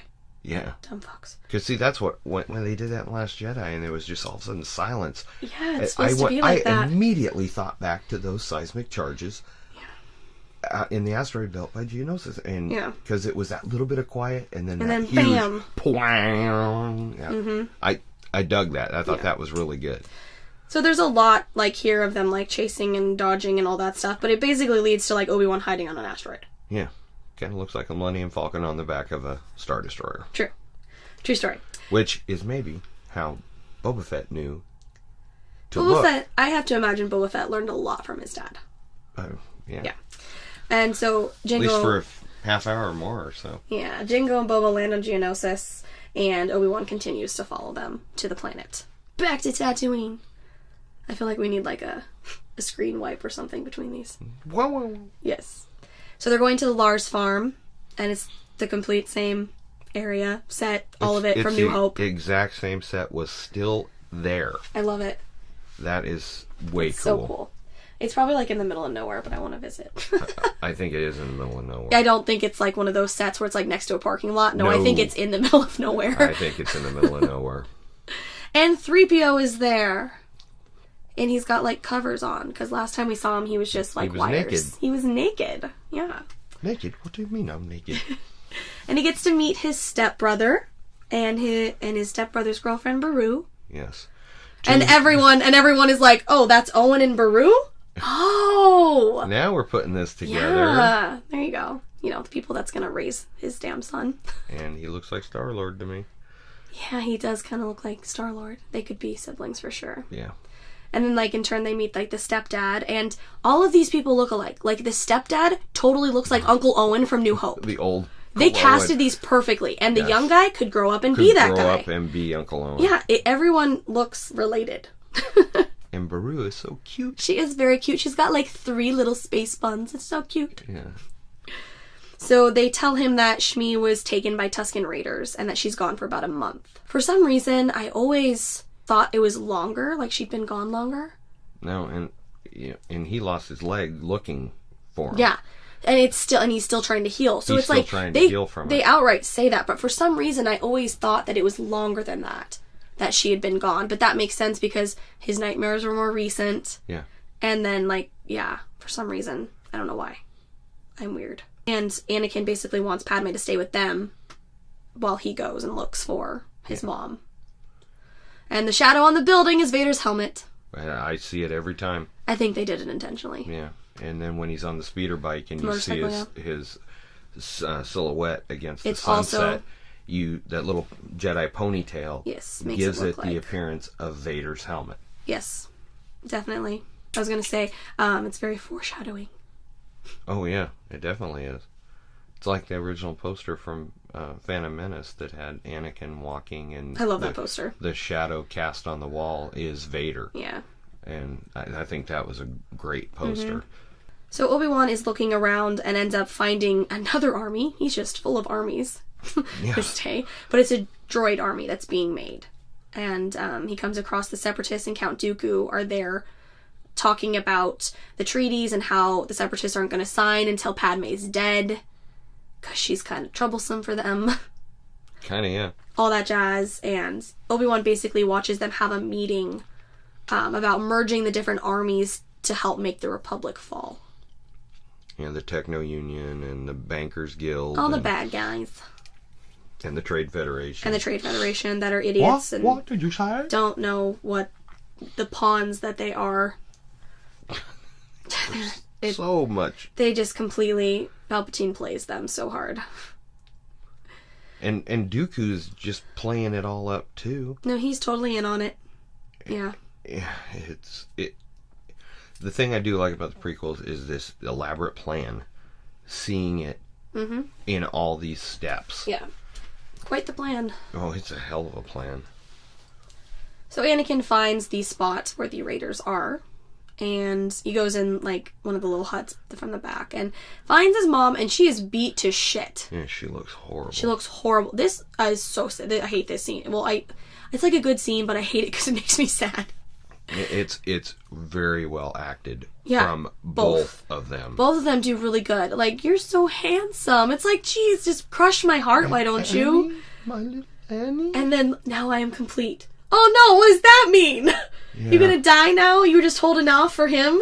And then the tears from Anakin you can just see him starting to boil up. Yes. And he pops his head up. Full dark side. And his eyes are so dark side. I noticed this while we were watching it tonight, that it's like a semi-pop-up, and it's like, I actually saw this collage of these different characters that have done this look before, but it's like a Norman Bates look. Like, at the end, where he kind of, like, is like that. Yeah. And Jack Torrance from The Shining does it. And it's all of these darker characters that do this specific look. That was the look after his mom died. Yeah. You better run and hide. He's gonna hack the whole village up. And he does. And he does. No good. But, I mean, what? You see a head come off. Several. Yeah. Several heads. Yeah, several heads fly. I mean, he is... just hack into town and... Immediately dark side. And Yoda is, like, meditating at this point, and he can feel what's happening. And he hears Qui-Gon. Hears Qui-Gon. Anakin, no! A bunch of different things. Yeah. Which was a surprise to Liam Neeson. Yeah, he didn't know he was going to be in Somebody it. said, hey, we heard you in the new Star Wars movie. He goes, you did? Did I get a paycheck? But that's another example of, like... Yoda, all-powerful and everything, you feel these things happening, want to do something about it? Or are we just going to go, we're just so dead set on that he's the chosen one, so we don't care. Right. I know that's where the dark side clouds everything. Yeah. And it's pulling a shroud over their eyes so they're not able to see. Mm. So Obi-Wan is trying to boost the power to get in contact with Coruscant because he's further out. And he tries Naboo to get in touch with Anakin, and that doesn't work because he's not there. And he's on Tatooine. And what in the blazes is he doing there? I love that line. So instead, he sends Anakin the message, and meanwhile, Obi-Wan is being watched. Dun, dun, dun. Yeah, by the termites. Yeah, by the termites. The Geonosians. And R2 is receiving that signal on Padme's ship while they're on Tatooine. Yes. Very important character, that droid. Very important character. The hero of the whole story. So Anakin brings his mother's body home, and you pointed it out, and it kind of blew my mind, that there's a bit of score that is used from Force Awakens in this part. It's like part of Kylo Ren's theme. It sounds totally like it. Those horns. Yes. Yeah, it sounds like something from Kylo Ren. I mean, you know. I never... John Williams did all of it, so he can pull from where he wants. Yeah, he can steal from himself, but I'd never noticed that before. But watching it tonight, I heard two definite spots that were Force Awakens Kylo theme stuff. And I mean, I honestly don't know if I've watched Phantom Menace and Attack of the Clones fully, like not just bits and pieces, fully through, since seeing Force Awakens and Last Jedi. I think I watched... I've seen Sith multiple times. I think I watched Attack of the Clones with Neighbors? Munchkin. Maybe. He wanted to watch Star Wars one night. I think we watched Clones. Maybe. Can't remember. I don't know if I have. Oh, and here I had this random thought while watching this part, okay? So Padme, stayed the night with them, right? With the Lars peeps. Yeah. So Luke is so dead set on wanting to know about his dad. You spent at least 24 hours with his mom, who seemed like a really nice lady. Could you tell him stories about her instead? Good idea. Because, I mean, you know that. she's dead, but at least when she was alive, she was a really nice person. Yeah. His dad is still alive and killing people throughout the galaxy. Yes. Why don't you tell a happy story about that? I mean, I guess... Because they wouldn't even, then you can get into, the murkiness of, well, Obi-Wan and Bill said, you don't know who his mom is. You don't say anything because she died pregnant. Right. But you could just be like, I met your mother once. Yes. She was very nice. And, this type of stuff. That's true. This type of stuff. But granted, I highly doubt George Lucas knew who the baby mama was back then. He didn't even know that the twins were a thing. So, no baby mama. She's having twins. What? So Anakin is obviously very upset that his mother died. Which, he's allowed to be upset. Yeah. But he starts going dark again. I'll be the most powerful Jedi ever. I'll even stop people from dying. Foreshadow. Yep. An attempted foreshadow, at least. And he tells Padme that he killed everyone. Not just the men, but the women and the children. And that's when you get the Vader music. Boom, boom, boom, boom, boom, boom, boom, boom, boom. Telling you, John Williams makes these movies. John Williams is so good. So they have a little funeral for Shmi. It's all sad too. I'm so sad that she died. Yeah. It's kind of shitty. And then R2 comes and is telling them about the message. So Padme and Anakin are watching and transmitting the message to Coruscant from Obi-Wan. And while they're watching it, the playback of it, Obi-Wan starts getting shot during the transmission. By a droideka. Those stupid fuckers that you can't kill in the video game. Yes. So the council tells Anakin to stay put, and Padme's not having any of that. And this is where I get the good Padme character. The Padme character that I like, that I put on my favorite female list. Where she decides they're going anyway, and, well, I'm going to save Obi-Wan, and if you want to protect me, you'll just have to come with me. Yes! It's a good line. Yes. And then Anakin, smirks. Yes. I love it. And they stole 3PO from the Lars family. Yes. I mean, obviously, 3PO came with Shmi. It's Anakin's droid. That's probably... They're like, I'm sorry your mom died. Instead of a casserole, they gave him a droid. Yeah. Well, you gotta get him into the Star Wars, so... Most definitely.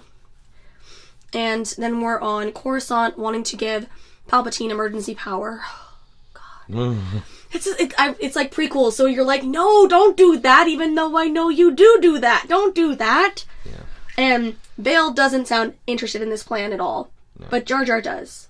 if Bale doesn't, then maybe you should listen to the other senator in the room. And then Masamita and him have that little, if only Senator Amidala were here. No, exactly. They're just like egging it on as part of the plan to get Jar Jar to do it. And then while they Padme's both kind of gone. look out of the corner of their Jar Jar. I mean, it's Palpatine doing all of this shit right in front of them. Yeah. Guys. So Obi-Wan and Count Dooku are talking, and they're talking about like how Qui-Gon spoke very highly of you, and you know, all that fun stuff, as Obi-Wan is like twirling He's in a little in a force field. He's got something. like force field binders on him, and he's twirling in an anti-gravity force field handcuff. Yeah, that. And Count Dooku does say that the Republic is under the control of a Dark Lord, Darth Sidious. Dark Lord of the Sith. He outright says it. That's like the tip-off. It's like, that's really interesting that you would tell them that. Yeah, well, the Sith never ever lie. They never lie, but don't you think Palpatine would be a little irritated if you did that? Yeah. It's the whole point is to keep it under wraps. Yeah, it is. He's trying to get Obi-Wan to come over to his side. If only Qui-Gon were here. Everybody wants to join my side, and together we can do this shit. Everybody. Obi-Wan, join me, and then we can end the Sith. Like, Padme, you and I can rule the galaxy. Luke, you and I can destroy... Like, everybody wants to team up and then destroy the other bad guy. Yeah. It's a Star Wars thing. Yeah. I'm pretty sure that, like, fucking Kylo Ren probably asked Rey to do the same thing at some point. No, he did. And we'll destroy the past. See? See? Everybody. God damn Skywalkers. I do have to say that I don't hate the Skywalker family, okay?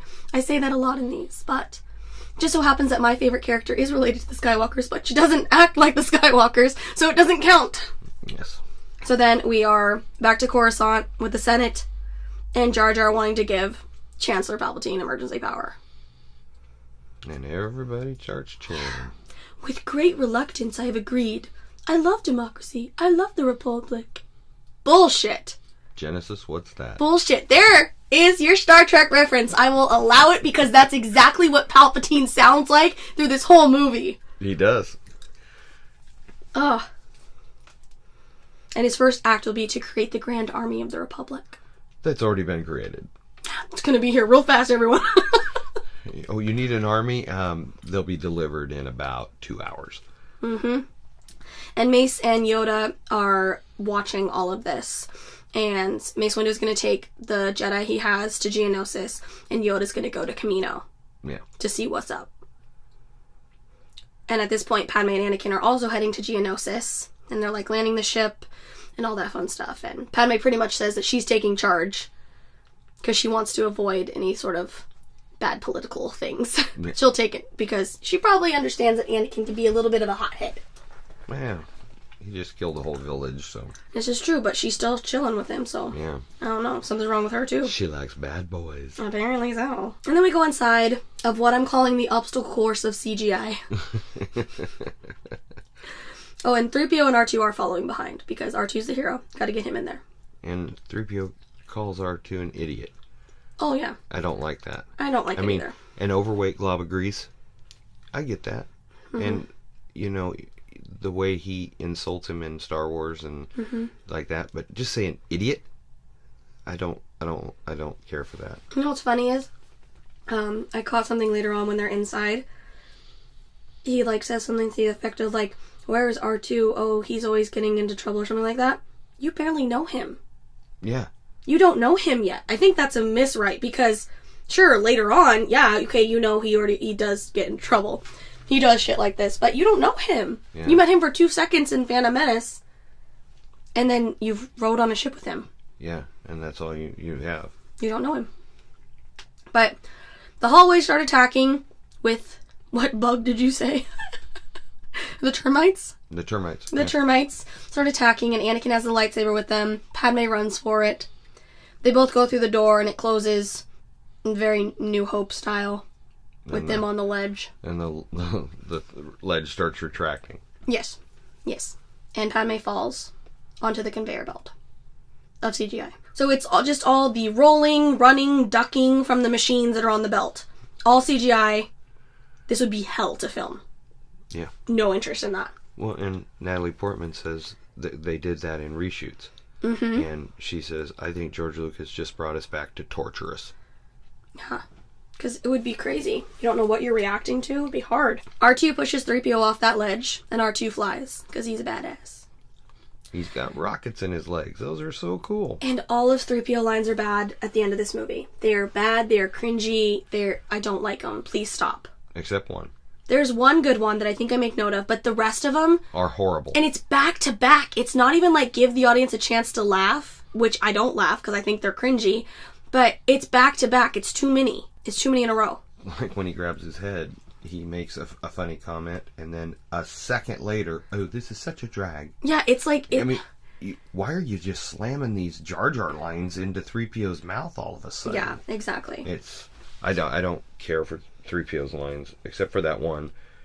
I don't know if that's just more of an attempt to appeal to kids, but I didn't like them when I was a kid, so... it just seemed very un-3PO-ish. Yeah. And granted, this is early 3PO, so he could have been like that and he could have got better, but... I don't know. Let's see. Padme is pushed into a bucket. You like my very specific vocabulary? No, it's a bucket. And she's going to get toasted if she don't get out of it. Ain't that the truth? Yes. Let's see. 3PO's getting cut in half and made into the battle droid. Anakin's arm is pretty much, like, welded to the belt. Yeah. Which I've always been a little confused on that. Because it's like his arm gets punched down and welded. And it's like, did he have his lightsaber in that hand? I think he did. Okay, that makes more sense to me then. Because then it's like he turns it on. And that's what opens it, releases him, and breaks the lightsaber at the same time. Yeah.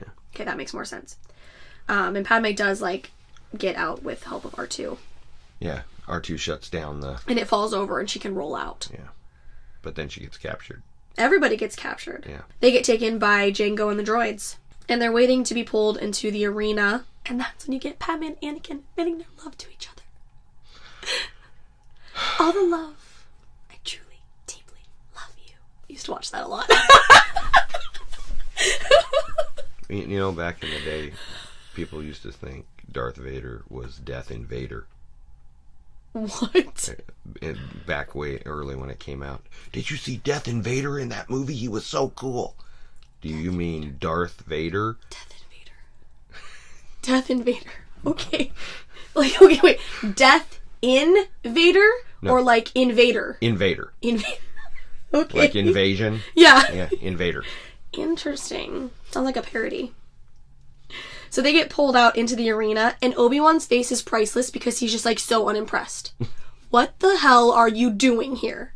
With her? What are you doing here? And then that's when you get the fantastic lines of, then we came to rescue you. Good job! Obi-Wan is perfect. Yes. Perfect. And they're basically being chained to the poles, and meanwhile, like, Padme's already working to get out. And she's already working the handcuffs. Yes, she's already got it covered. And they have, like, the 3 different creatures coming out for them. Here's my very technical terms again. We have the crab thing, the lion thing, and the rhino thing. Yeah, one of them is a reek. I know that. The reek, I think, is the crab thing. Maybe I'm wrong. I'm not sure which is which. But one of them is a reek. But those are very good descriptors. I mean, I thought it was pretty close, right? Let's see. Oh, the joy. Oh, I lied. The reek is actually the rhino-looking one. Okay. That's the reek. I wonder if I could look up the other ones. So the cat-looking thing is a Nixu. Nixu, okay. Nexu. And then the crab-looking thing is an Acklay. Okay. I actually knew that, now that I read it. Actually, now that you say that, I remember the other ones. The only one I remember was the reek. I just couldn't remember which one the reek was. Yeah, the reek is the rhino-looking one. Yeah, so they have those coming out to get them, basically. And Anakin and Obi-Wan are talking about how to get free. And what about Padme? Mm-hmm. She seems to be on top of things. Meanwhile, she's climbing up the pole, and she's like, yeah, screw you guys. This is the Padme Amidala, or Nabri, whatever, that I like. Yes, yes. Which makes the next movie so disappointing. Yes. So, and at this point, the cat thing, what did I just say it was called? Nexu. Yeah, that scratches Padme's shirt. Infamous scene. Scratches her back. And somehow her shirt becomes a half shirt. I don't understand how gravity works in the far, far away, but how did that rip and tear away? Okay, what I don't understand about it is, well, the whole front ripping at the same time makes no sense at all. The thing is pretty tight on her. Yeah. And you guys got scratched with a claw. Uh-huh. And you're not gouged. I mean, it's like a scratch. Like, there's scratches. But well, no, my thing is I'm pretty sure she's wearing a bodysuit. Her pants be falling down. If it got ripped from the middle. It's not being held up anymore. Yeah. Granted, she has a belt, but that whole scene is so weird. It was just like an excuse to show off Natalie Portman. Yeah, she's got a really nice flat belly, and they wanted the half shirt look, and the cutting on it is so weird. It's very weird. The film cutting on it. Yeah. It just like scratch. Look, she's in a perfect half shirt. And I did notice that you see part of the material fall away. Not enough for that whole outfit. Yeah. But I don't know. I don't think Star Wars is a thing where it's needed to show a bunch of skin off. I don't think it's needed. I thought she looked great in the outfit beforehand. I don't know. I think it's just like another slave Leia. It wasn't necessary. Yeah. They should have waited to do the half shirt in the next movie. The twin belly? Okay. With the twin belly. Okay. So they've basically been matched up, like, with the different creatures. Like, the rhino thing is with Anakin, and he's kind of, like, on top of it part of the time, falling off of it another part of the time. Obi-Wan is with the crab, and the tiger thing is still trying to get at Padme. But she does actually swing on the chain and kind of kick it, and it kind of makes him go away a little bit. Yeah. Or whatever. But Anakin actually starts calming down the rhino and jumps on the back of it, which really reminded me of Ezra from Rebels. If you guys watch that cartoon, Rebels, Ezra does that a lot with animals. Yeah. It's very, very similar. Mm-hmm. And Obi-Wan is trying to, like, stab the crab dude. Exactly. Yeah. He's got the words. And Padme fully gets free, and then that's when she jumps onto the back of the rhino thing.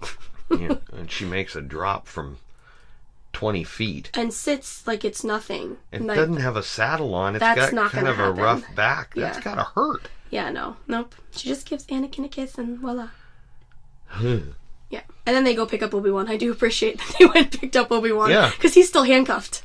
Yeah. He's still got the handcuffs on. And meanwhile, like, this whole time, the Separatist Viceroy is so pissed off that Padme's fighting back. She must die. Why That's not fair. Someone shoot her or something. It's so funny. But then, like, the droids roll up on the trio, and, like, that's, like, when it kind of stops, and you're like, oh, shit. But then, footsteps. Dun, dun, dun! Which, on the videotape, I wore this part out. Because it's the best part of this movie. It is my favorite part of the movie. It's the best part of the movie. So Mace Windu shows up, and he puts his lightsaber to Jango's throat, and, you know, this party's over. That's Samuel L. Jackson right there. That is Samuel L. Jackson. Right there. And the way that he whips his arm up with the saber, just right in front. He knows who the biggest threat is there. Yes. And he knows it's Jango. And it's just... And then all of the Jedis light up around the arena. The lightsabers... Yeah. And you can see, like, kind of on Anakin and Obi-Wan's faces, they're like, yes, reinforcements!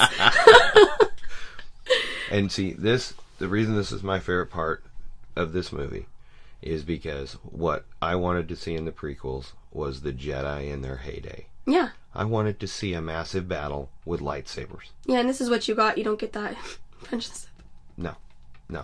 This is my absolute favorite part of this movie. Yeah. And they release the droids, and, like, one of my favorite parts of, like, the battle is, like, when the Jedi are running towards the droids with all the lightsabers. Yeah. And they kind of, like, smash in the middle. And these are, like, the battle droids. Like, one swipe and they're good. Yeah. They're not the best army of things, if you will. Well, they have super battle droids now. That's the one. Those are a little harder. Those are the harder ones, but, like, for the most part, it's the little... It's the little... Scrawny. Roger. Yeah, it's those ones. So... But that part is really awesome. And they do, as you had said, they throw Anakin and Obi-Wan the new lightsabers. Yes. Which is nice. Maybe you don't have yours anymore. Here's one. Yeah, brought a spare. Yeah. And Padme falls over and conveniently finds a blaster. I forgot how convenient that was, that it was just right in front of her. But I appreciate her helping. Well, it was one of the droid's blasters. I know, but how the shot's set up, literally she falls right in front of the blaster. Yeah. But I do appreciate that. And then she hops on, like, that cart thing, and she's, like, sitting on the animal, and Anakin hops in the cart, and they're, like, circling the arena. Yeah. Or whatever. And 3PO is still, like, attached to a damn battle droid. Yeah. Mace Windu's over here kicking ass. Yeah, first he gets burned by Jango. I love when he's falling, how he, like, I don't even know how, like, hits it with the lightsaber to get the robe off. Yeah. And the sound that it makes as he's falling to the ground. And, you can't fight in those robes. You gotta take the robe off. Oh, no, that's just because that's what Jedis do. They drop their robes everywhere. Everywhere. Even when they die. They leave their robes when they die. There are Jedi robes laying all over the galaxy. Everywhere. Mm-hmm. And Jango flies down the rhino. What's it called? A reek. Runs him over. And then, tramples him. And then apparently one shot kills this big-ass reek. Yeah. He shot him between the eyes. Do you actually see where it hits? When he's aiming, it looks like he's aiming at his head. Okay, maybe that's why. I just always thought that was just like this big old thing. It's like one shot and he's done. Well, you don't know what kind of blaster he's got. Maybe it's as powerful as Chewie's. Jeez. He probably would have flown back a little bit with that. Yeah. And in turn, Mace kills Jango. Chops his head off. And then looks up at Dooku. Yeah. And when he chops his head off, you see the helmet fly. Mm-hmm. And you see the shadow of the head. Yes. For the longest time, everyone was like, does Boba Fett pick up his dad's head at the end? Because he picks up the helmet. No, but no, you can see the shadow. The shadow of the head fly out of the helmet. Yes. And then my only 3PO line that I like in the end of this is, die, Jedi, die! What did I say? What did I say? That's funny. That's funny. Yes. That's the only line I like. Yeah, I don't like any of the other ones. None of the other ones. This is such a drag. Oh, I hate that. I hate it. Oh, it's horrible. But I love seeing all the different Jedi in this. Because a lot of them, there's some familiar faces for, the Jedi Council and some other people, but then there's some other random ones thrown in. Yeah, there's a lot of random ones in there, but you do see some of the bigger players. The bigger players. Like Kit Fisto and Ki-Adi-Mundi. So according to this site, some of the Jedi that are in the arena, Aayla Secura, Plo Koon, Ki-Adi-Mundi, Coleman Terrar, Shak Ti, Luminara Undi, Pablo Jill, Kit Fisto, Barisa Offee, Again Kohler, and Blutlar Swan. According to this Star Wars site, is some of the ones that are there. One of the main ones. Yeah. I forgot about Aayla Secura. I don't remember seeing Aayla Secura. Yeah, I did. Did you? Okay. It was when they were rounded up. And you were right. Yes, she walks. She walks back behind Ki-Adi-Mundi. Yes. Shak Ti was the name we were looking for, though. Shak Ti, yep. Yes. I forgot Boltar Swan was in there. Mm-hmm. And then you have, you call this diplomatic solution. I call this aggressive negotiations. I like that interaction, too. Obi-Wan finally kills the crab. I know it's not a crab. I keep forgetting the names. Ackley. Yeah. R2 rescues 3PO and pulls his damn head over to fix him. All that. And in turn, they are all surrounded, and Dooku wants them to give up. They kind of put all the Jedi in the middle. Move them all over. And everything. And then it's quiet. Surrender, and your lives will be spared. And then Padme, looks up. She's like, look! And that's when Yoda comes to save the day with the clone army. I'm really glad that when he paid for the clones, that he looked at the check stand and it says, oh, you have little helicopter transport ships available? I'll take a dozen of those. Yeah, well, how else were they going to get, 1 million people off of Kamino? And you had to have a Star Destroyer to get them there. And then you've got walkers, and you've got all kinds of... Yeah, they've got all of it. That check stand has got a lot of shit on it. Yeah, and then around the survivors, a perimeter create. And they pick up all the Jedi. And, during the chaos of that is when you see, Boba Fett looking at his dad's helmet. Yeah, and he puts the helmet up to his head. Foreshadow. Yeah, baby Boba. Baby Boba. And kind of I guess, the bad guys, the Separatists and everything, and Dooku meet again, and they're surprised that the Jedi would have an army with them. Yeah. But Dooku can't be. He has to know all this. He has to know it's the part Separatists of the are the idiots. He knows what Palpatine's doing. Yeah. So... And then you kind of get, more ground fighting as, Jedi are dropped off in different various places on Geonosis. Yeah. Some people are staying up in the air, and some people are being dropped off. And the Separatists and Dooku are looking at the Death Star plans. Yes, they are. Yeah. It's been in place for quite some time because Death Star is not a thing for quite some time. And they end up saying in one, what was it in? It was in Rebels. They talked about something was being built above Geonosis. Yes. And yes. They had built, they used the foundries on Geonosis. Yes, they connected that. Yes, they did. And Dooku takes those designs to Coruscant. He says that they'll be safer with his master. Yes. All that jazz. And then Dooku gets on his flying speeder bike with his cape flying in the wind. Yep, and he's looking all real good. All good like that. Christopher Lee. Yes. Classic actor. Christopher Lee's great, yeah. He brings the Peter Cushing. That's exactly what it is. The same thing. Same thing. Yeah, same thing. Mm-hmm. And then the Death Star donuts are trying to get back to space, but they're shooting them down. Yeah. I don't know what they're called. That's what I called them last time. They didn't have donut rings. But aren't they trying to go up? Well, how they connect? The donut is in space. In orbit. And the Death Star part goes up and connects to the donut. So that's the landing craft. Yeah. Oh, very good, Yeah. Kathy. Very I don't know good. what they're called, but I know how they work. Go me. It's the jelly in the jelly-filled donut. Yeah, there you go. And we had said that none of the clones are real, but I don't think they look bad. No, they Considering don't look bad. they're all CGI, there's no one there. Like when Mace Windu walks up to them, it looks like someone is standing there. Yeah. I don't think it's bad. No. I mean, I was surprised that it was clear out on video before I'd even heard that there was not one set of armor made for that movie. Yep. And I knew some of them were CGI. I just didn't know all of them were CG. Yeah. So we're following Dooku, and the ship kind of hits a ledge, and that's when Padme falls off, and Anakin wants to put the ship down. Turn around! Put the ship down, yeah. And Obi-Wan has another fantastic line. If Padme was in your position, what do you think she would do? She would do her duty. Yes, she would. She would leave your ass behind. Yes, she would. She would get shit done. I'm sorry, bro. Yep. She might like you, but she would leave your ass behind for now. And a clone fell out with her. Yeah, she wasn't by herself. Yeah. Yep. And then once she wakes up on the ground, she starts taking care of business right away. Oh, yeah, she's giving him orders. Call for reinforcements, get us to transport. Yeah, we're going this way. Yeah, she's fine. Yeah, she's fine. she's Once again, perfectly fine. the Padme that I like, she's fine. Yes, very much so. We continue on, catching up with Dooku, and it's pretty much it's going to be Obi-Wan and Anakin versus Dooku, but Anakin's a fucking idiot. Mm-hmm. And rushes it when Obi-Wan's trying to say, let's take him together. We'll take him together. And instead, Anakin gets zapped. He says, no, we'll take him now. Anger is the path to the dark side. Doesn't listen to Obi-Wan again. And so then it's Obi-Wan versus Dooku saber battle. And just various lightsaber things. And it's, once again, it's Ewan McGregor. Yeah. It is not Christopher Lee, but that's because he's 102. Yes. He passed away. Yeah, he's in the close-up shots. Close up, but the distant is a stunt person. It was a stunt person with his face CG'd on, so that. But it is Ewan McGregor. Ewan McGregor's doing all of it. He can keep up with stunt people, like we talked about in Phantom Menace. So he's good. Hell, he kept up with Ray Park. He can keep up with anybody. And that's when we go back to Padme, like you just said. When she wakes up, she's completely in control, and she's fine. She's fine. Yeah. We've got to get to that hangar. Mm-hmm. Back to the saber fight. That's when Obi-Wan gets kind of burned. It's not cut really with this lightsaber.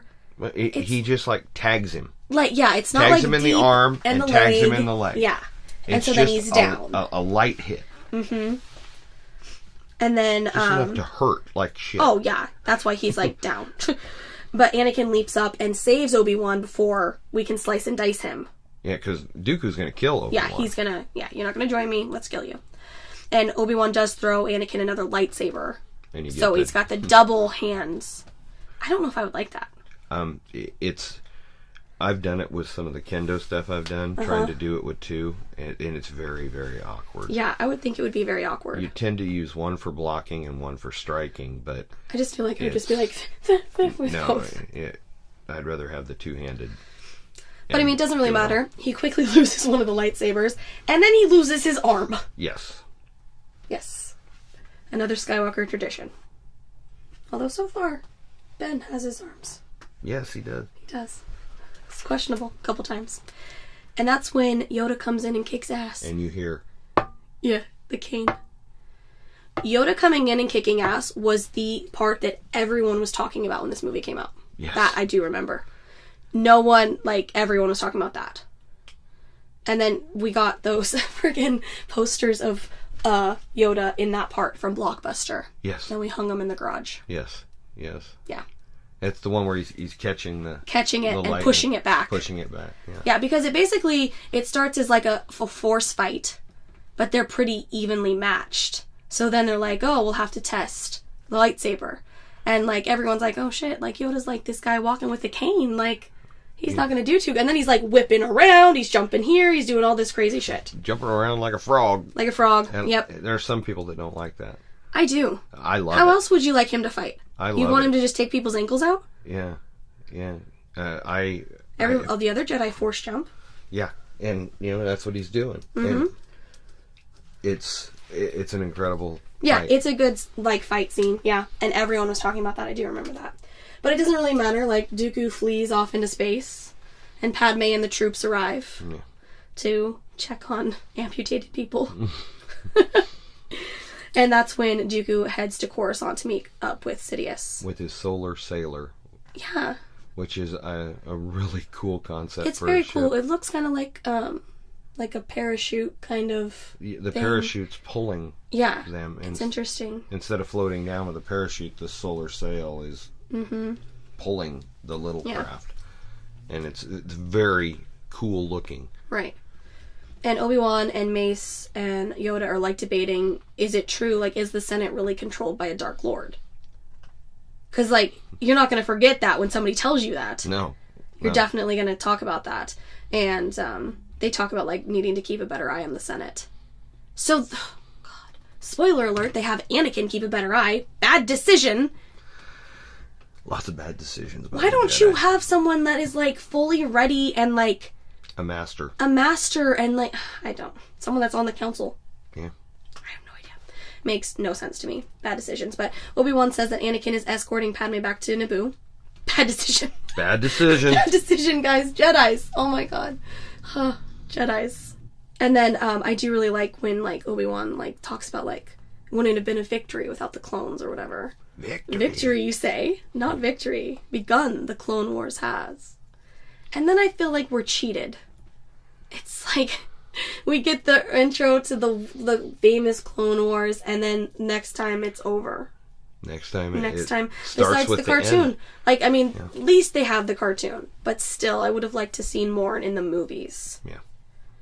And that's why I feel like you could have put Phantom Menace and Attack of the Clones into one movie. Yeah, and something. Then stretch out Revenge of the Sith. Revenge of the Sith should have been two movies.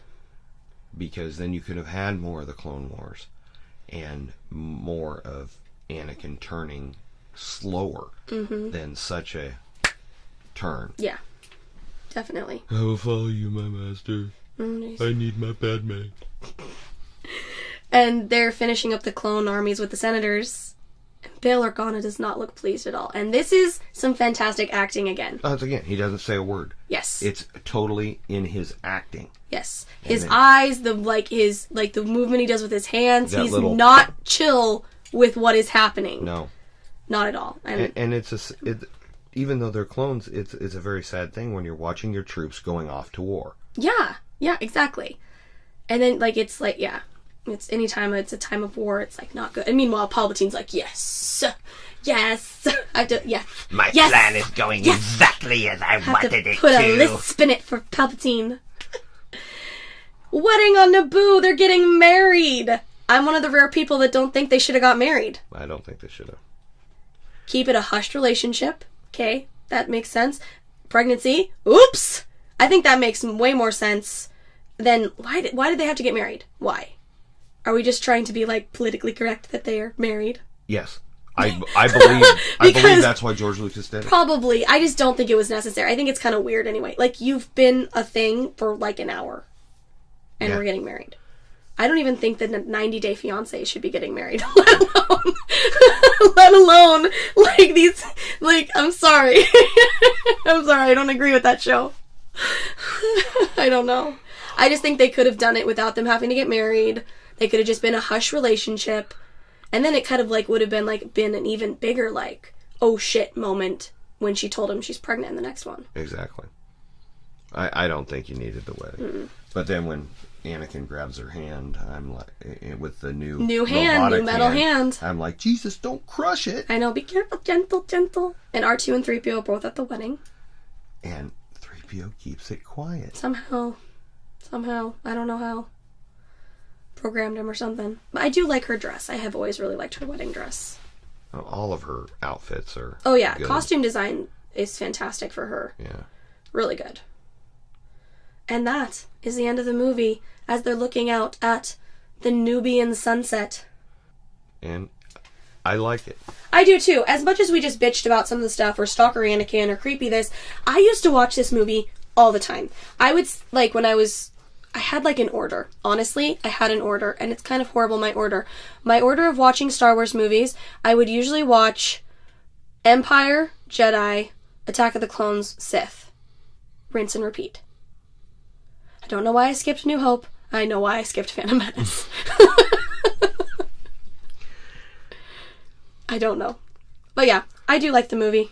When I would be in a Star Wars mood, I would occasionally watch Phantom Menace, but I would mostly watch Sith. Yeah. But then, because of the whole Jedi fight in the arena, I would want to watch this. And then when I got it on DVD, one of the chapters begins with his footsteps, Mace Windu's footsteps coming down the hallway. Yes. Which is starting the greatness. Mm-hmm. Good stuff. I could have watched 2 hours of that.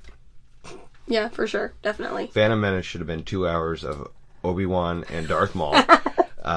Attack of the Clones could have been 2 hours of the Jedis in the arena. So next up, we will be doing Revenge of the Sith, obviously, because we have been attempting to do these in order of release. So next up will be Revenge of the Sith. Should be interesting. It's probably the prequel I watched the most. It is the one I watched the most. Yep, definitely. Because I waited for that for all these years. Yeah. Any closing thoughts on Attack of the Clones? No, I like this one. I really do. Me too. It does have its spots that I don't care for, but in general, I don't mind it. Right. I think it's okay. It doesn't match up with, the original trilogy. No, nothing will. Nothing will. But it's good, and, getting to see Baby Boba, oh, you a fan of the Fett? Oh, he's been more of a Star Wars fan. Oh, he's more of a Star Wars fan. Kevin Smith, everyone. Kevin Smith. Die Hard. Well, okay. Should I end this with a song for you? Yes. I feel like I need to do ballet movements with this beautiful piece of John Williams music. The love theme across the universe. Thanks so much for listening, everyone. We will see you next time for Revenge of the Sith. Later. Bye, guys.